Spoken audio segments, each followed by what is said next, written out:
plastic guitars sound nice because of their structural properties. We say that they've got what's called a high stiffness to mass ratio. They've got a very low mass, they're very light. That's important because the string has to move it itself. The string has to move the whole plate in order to get the string's frequencies to our ears. So the plate has to be very light for the string to do that effectively. And these plastics are also quite stiff as well. That makes a big difference to kind of how it can punch its way through the air, the plate. If it's all very wobbly and kind of flubbery, then a lot of energy is wasted in the friction within the plate. If it's stiffer, it can move a lot more effectively to get those string frequencies to our ears.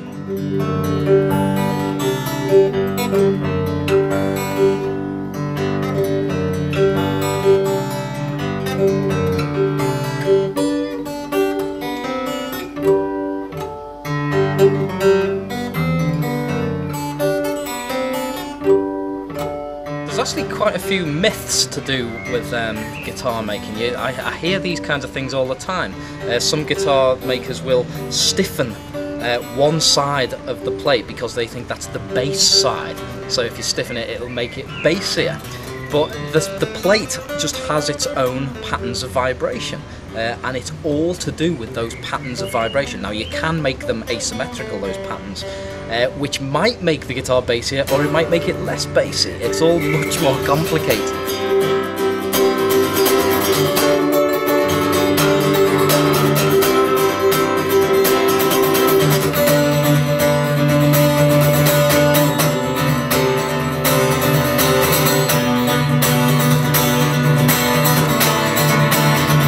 Luthiers have an incredible intuition about their structure, the thing that they're actually making.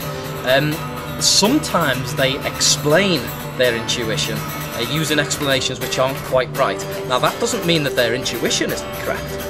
Clearly they do make exceptional guitars, but some of the explanations for why they think those guitars are good often kind of hit upon the rocks of just simple science.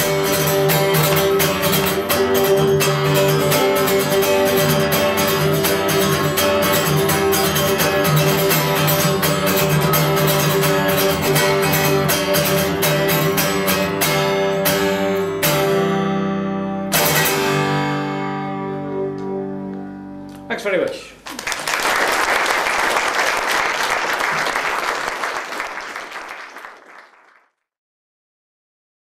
So here we've got an animation of the string in its fundamental mode, its fundamental pattern of vibration. That's going about once a second, or 1 hertz. On a guitar, it might go more like 100 times a second, 100 hertz, but still with those same patterns of vibration, okay? But there can't be just 100 hertz coming off this string. If there were, then when I turn this knob, which cuts out the higher frequencies, it would have no effect. But you can hear that it does have an effect.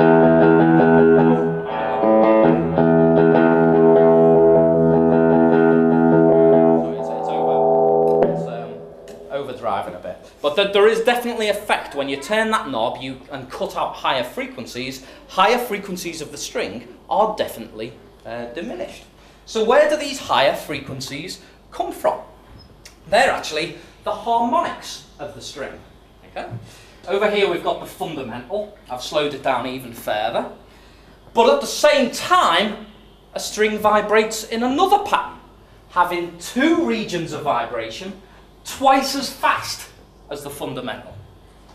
And at the same time as well, it vibrates in another way, having 3 regions of vibration at 3 times the fundamental frequency, and 4 times, and 5 times, 6 times, all the way up. So if the fundamental of a guitar string is at 100 hertz, I know that one isn't, it's much slower than that, but if it were, then it's these harmonics at 200 hertz, 300, 400 hertz, 500 hertz, all the way up to human hearing range at 20,000 hertz that provides the higher frequency content of the string.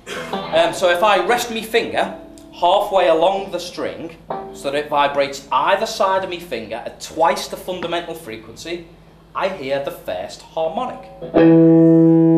Fundamental, first harmonic. Hear the difference there, yeah? If I rest my finger closer to the end of the string, a third of the way along, I hear the harmonic of the second kind. Closer again, I encounter the third kind. And the fourth, the fifth, sixth, seventh. So whenever I pluck a string, I excite all of these different patterns of vibration at once. And because there's a nice mathematical relationship between their frequencies, 100, 200, 300, 400, that's why strings sound nice. Sound is all about moving the air around. And the thing about a string is it can hardly move much at all itself, just a weedy little wire. What has to happen is the string transfers its vibrations to a thin wooden plate that's got a much bigger surface area, can move a lot more air around, and transfer the string's frequencies to our ears. And it does that most effectively if the plate is very thin and very light, but very stiff, what we call a high stiffness to mass ratio. Now, you might have heard of the secret of the Stradivarius. Is there one, really? Or is it just, again, a piece of wood that we play with a bit of hair? Specifically, how do we explain the vast sums that are paid for these things? You know, millions of pounds sometimes. How do we explain their perceived quality? Well, again, Antonio Stradivarius used wood from right up in the Alps, right on the tree line, spruce trees that had grown very, very slowly. And if you think of the rings of the tree, that means the rings of the tree are very, very close together. If you cut that exactly right, you get pieces of wood with an exceptional stiffness to mass ratio. Now, it might be something additionally to do with the aging process, and maybe because he treated them with borax. Treat them with borax. I like you.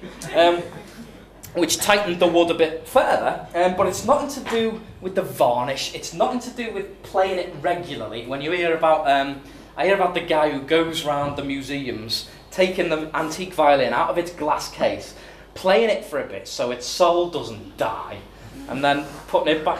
That just strikes me like those guys who go around footy stadiums getting rid of the bad luck. It's nothing to do with any of that. It really is just the piece of wood itself.